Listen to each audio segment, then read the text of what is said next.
morning, everybody, and welcome to Cup Chat with Birding with Texas A&M AgriLife Extension Service. I am Emily Grant, and joining me today is our newest member of the Birding with Extension team, Miss Caitlin Cargill. She is a new graduate student in the Wildlife and Fisheries Department with Dr. Frank.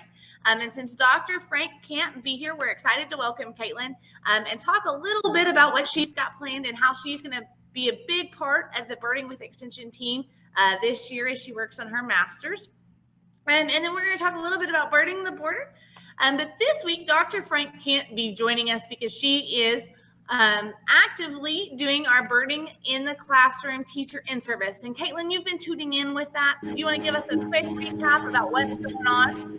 Yeah, of course. Good morning, everyone. So we've been doing birding in the classroom every morning, and it's teachers from all over the state. And we actually have one out-of-state person, and they're all at different levels of birding, but they really wanted to integrate birding in the natural world into their classroom. So we've just been giving them little lessons on how to do that and different games and ways to incorporate that into their classroom and get their kids excited to be outside and to get to know birds and just the outdoors. That just sounds like a wonderful experience. Being a teacher in my previous career, I think in services and in ways to make our classroom more cross-curricular amongst various different topics and bring in different hands-on activities like birding can really enhance youth education throughout the whole process. So Caitlin, a little bit about you. How did you get started birding? So in your bio, you shared you weren't a birder before, and now you are a pretty avid birder and a very good photographer, as you've shared some amazing pictures. So how did you kind of get started? Give us a little bit about your background.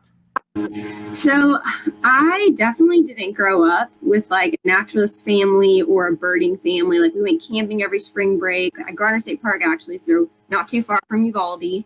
So I love the outdoors, but I didn't really know it was a career option. I didn't know birding was a thing. And to be honest, I thought all birds are brown and they all sounded the same, right? And then I got thrown into an entry-level natural resource management class at Tech just as an elective because I went in thinking I was going to be business and economics, and that didn't happen. But I really loved that class, and I just was so excited to go to it every day, sit in front row like a little nerd. Like I loved it. And so I kind of took a leap of faith and I switched majors, and I ended up studying abroad that summer before I even took any other NRM class. And the birds in Costa Rica are amazing, right? I had really bad binoculars, and so I didn't get to see everything because I didn't know what I was getting myself into, but I still kind of opened up that world to birding. And when I got back, I got really involved in the Wildlife Society at Texas Tech, and that gave me a lot of opportunities to work on different grad projects as a helper. And I also working for Dr. Blake Grisham's lab, and a lot of that bird focused. So I did some sandhill crane captures and then looked at prairie chickens. And I went to the techniques class that did a lot of bird banding. And so I just kind of like got thrown into it, but I didn't really know that like birds was what I loved, honestly, probably until senior year. And so then after my senior year, I ended up accepting a position as a field technician in New Mexico, and that was all bird focused. And I think that's when I really became a self-proclaimed birder, because I started actually learning the songs and the calls and like really getting into bird ID. So I got to it kind of late in the game, which is kind of intimidating because all these people are like, oh, I've been birding since I was 10 or 7, and my grandparents are a birder, and I didn't have that. But that's okay because it's something that you can pick up whenever, and it's something that can be a hobby for forever. And that's why I really, really love birding. Well, that sounds absolutely wonderful. Fun fact, one of my favorite things about Lubbock, so I am an Aggie and diehard Aggie, Caitlin. So I don't know that we can be like besties because you went to Tech and all, but one of my favorite things about Tech is the prairie dogs. We don't have those in College Station. And that may not be, those aren't birds, and I know that's not really what everyone's talking about, but they are the cutest things ever, everybody. So if you haven't been to Lubbock and seen the prairie dogs, you need to, if you're making a trip through the Panhandle, stop by and hit a bird spot and check out the prairie dogs. So speaking of bird spots and Lubbock and prairie dogs, Caitlin, why don't you throw off some of maybe your favorite birding spots in Lubbock to kind of share as people travel through the panel of Texas, and give them a few hot spots, and then, check out the prairie dog skies. So I didn't do a whole lot of birding in Lubbock, but I did go to like Caprock Canyons a lot, and there's a lot of bird species there. There's also bison there, and there's prairie dogs. So it's kind of like a win-win. Three for one-er. Yeah, and it's not too far, and there's a lot of horned toads there too.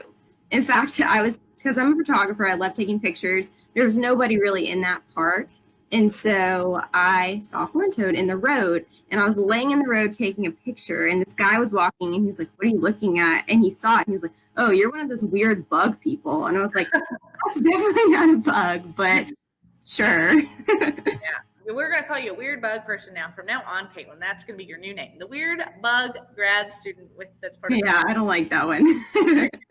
So you mentioned that you were really involved in the Texas Tech Wildlife Society. Can you give me kind of a rundown of what you did and how you participated, and what the Wildlife Society there at Tech really did, and how that kind of piqued your interest? Sure. So I didn't get involved until my sophomore year, and whenever I went to my first meeting, there was probably like maybe 6 students there. So it was super duper small, and Dr. Blake Grisham had just taken it over. And so I really got to see it grow. And I ended up being the vice president my junior year, which I did a lot of the alumni events. We have a really awesome game dinner we do there. Now I think they do another event where they invite all the alumni to baseball. And it really gets you plugged in to working with the grad students, which is so important because one, you need help, and two, it kind of opens your eyes to what a grad project is. And it gets you using your hands because you actually get to help do field work, which is awesome. And another thing is they bring in a lot of guest speakers of alumni, and so you get to see what your career options are, and you get to make those connections. And we also go to the Texas chapter of the Wildlife Society meeting, and that's really great too, because you get to see all the research that's going on, and things that interest you, and maybe routes that you want to go, and it's just a great networking opportunity too. And so that club is really what undergrad career, really, because it kept me involved with the department, and it got me a lot of opportunities. I got to do mule deer captures, I got to do bird banding, I got to go to Oregon and do a sandhill crane capture. There was all kinds of things. So it was really, really awesome. I definitely would encourage anyone who's in their undergrad to definitely get involved in their department. So I'm going to take it that your Sandhills crane capture is one of your birding highlights, because you've mentioned it several times and you've talked about it in your bio. So it's one of those highlight moments for you. Yeah, definitely. It was really, really, really cool opportunity. It was a lot of getting up early. There was some snowing. It was pretty cold and windy, but it was totally, totally worth it. I mean, those birds are just so much bigger when you get to see them in person. I mean, they're fierce and they're really cool.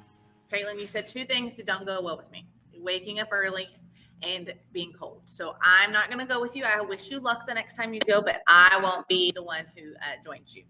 That's all right. I'll take lots of pictures. You can look at them. I appreciate that. So let's talk a little bit about what you want to do when you grow up. And not that you're not a grown up, but what are you going to, you talked a little about getting to know through the Wildlife Society, the opportunities available through grad school. So let's talk about a little bit about what you want to study, and what you want to do when you grow up, when you graduate.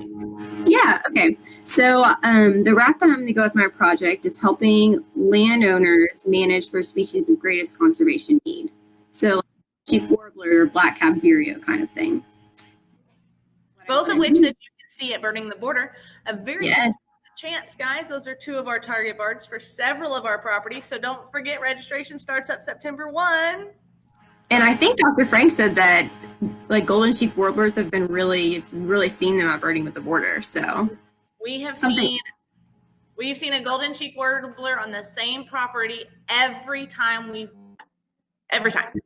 Wow. So if that doesn't convince people to go, I don't know what does, really. Well, unless you already have seen the golden cheek warbler on the private ranch we go to, maybe. I don't know. We'll see. But we've got lots of great opportunities at Birding the Border, and I'm excited that you're going to join us this year. So it's going to be super awesome, and you're going to get to go. I think you're going to be around through the summer, correct? Yeah, I will be here until school starts up on August 19th. So not too much longer, but I'm still here for a little while. And then you move back to College Station? Yes. Oh, that'll be wonderful. College Station is a near dear place in my heart. As an Aggie, I will advise you of a few things. Are you ready? Take notes. Don't wear jeans on campus when it rains. We might be a college of engineers, but our drainage system is questionable. And so the sidewalks can really get some water accumulation. So if you walk on campus and it's rained, the water soaks up your jeans. It's not a good story. So avoid. Well, must have built tech because it's the same way. There's zero drainage there. And so it's like flash galore. Okay.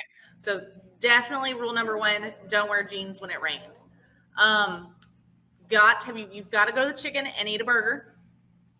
You've done that, right? Okay. All right. Just making sure. Few advice from the fellow Aggie. All right. And so really quick, before we sign off with Caitlin, thank you so much for joining us. We are running short on time, but it was super fun to hear about what all you're learning and your experiences at Tech on the Wildlife Society. Really quick, we want to talk about Birding with Extension and Birding the Border program and our vendor opportunities. And so we will have a trade show at our Birding the Border here in Del Rio in April of 2021. You can find this information on our website soon when it's posted on September 1 with all the rest of the jazz when registration opens. And the unique thing about being a vendor at Birding the Border is that we want it to be a great experience for our participants as well as our vendors. And so we know that to have a wonderful trade show, we have to have great vendors. And we know there are a lot of you out there.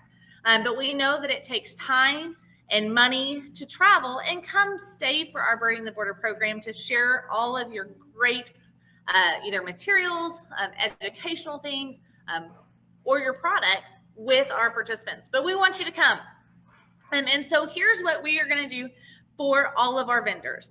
There's going to be an application process. We're going to ask you to apply to be a vendor, and then we're going to ask you to give what you can. We want it to be worth your time, and we want it to be worth your money. So technically, it's free, but we would encourage all of our vendors to consider making a donation either at the conclusion of the event or at the beginning, depending upon what they feel is fair and reasonable and what makes it worth their time. We want it to be a great experience for everyone.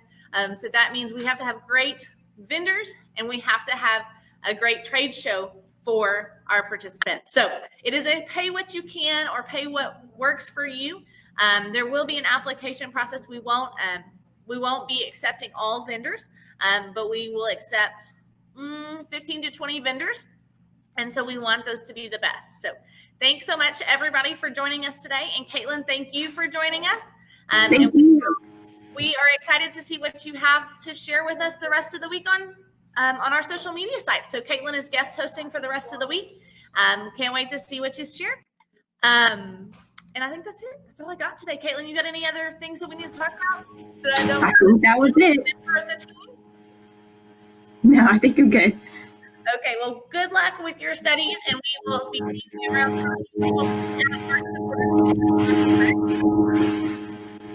You're cutting out a little bit, but I think you're asking if I'm going to Birding the Border, and that's a yes. Awesome. Well, we will see you soon. Happy birding, everyone, and we will talk to you later. Bye. Bye, everyone.